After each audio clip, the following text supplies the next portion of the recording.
Take me out to the ball game. Take me out with the crowd.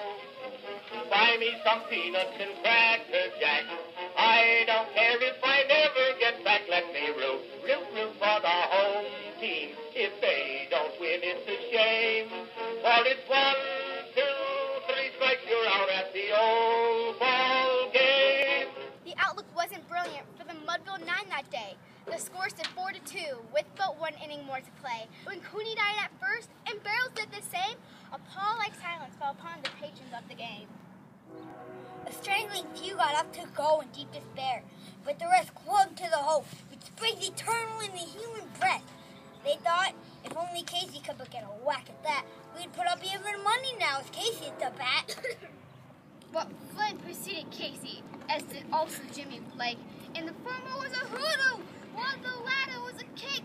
So upon the striking multitude, grim melancholy sat, for there but seemed but little chance of Casey getting to the bat.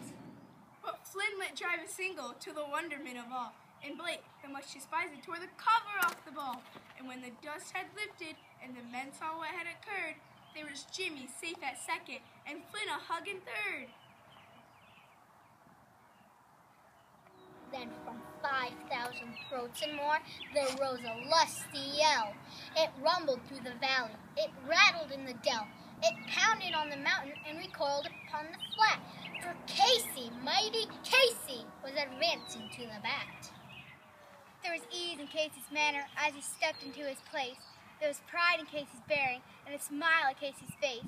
And when responding to the cheers, he lightly doffed his hat. No stranger in the crowd could doubt it was Casey at the bat. 10,000 eyes were on him as he rubbed his hands with dirt. 5,000 tongues applauded as he wiped them on his shirt. Then while the writhing pitcher ground the ball into his hip, defiance flashed in Casey's eyes, sneer curled Casey's lip. And now the leather-covered spear came hurtling through the air, and Casey stood a-watching it in haughty grandeur there. Close by the sturdy batsman, the ball unheeded sped. That ain't my style, said Casey. Strike one, the umpire said. From the benches, black with people, there went up a muffled roar, like the beating of the storm waves on a stern and distant shore. Kill him! Kill the umpire! Shouted someone on the stand, and it's likely that I'd killed him had not Casey raised his hand. With a smile of Christian charity, great Casey's visage shone. He stilled the rising tumult and bade the game go on. He signaled to the pitcher, and once more the dun spear flew. But Casey still ignored it, and the umpire said, "Strike two!" Fraud, cried the maddened thousand. Echo answered fraud. It went scornful up from Casey, and the audience was awed. They saw his face was stern and cold, they saw his muscles strain, and they knew that Casey would let that ball go by again. The sneer is gone from Casey's lip, his teeth are clenched in hate. He pounds with cool violence, his bat upon the plate. And now the pitcher holds the ball, and now he lets it go, and now the air is shattered by the force of Casey's blow.